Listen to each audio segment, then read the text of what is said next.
बोली बोल रही अम्मा की डार, काली कोयलिया।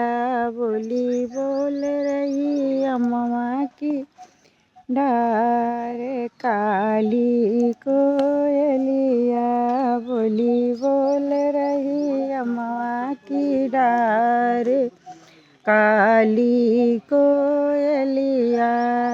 जुगाड़ के बहिनी के आल नहीं, गाल नहीं, जो बन तैयार नहीं, लड़का बच्चा होत नहीं, मम्मी पापा कहत नहीं। बोली बोल रही अम्मा की डार, काली कोयलिया। बोली बोल रही अम्मा की डार, काली कोयलिया।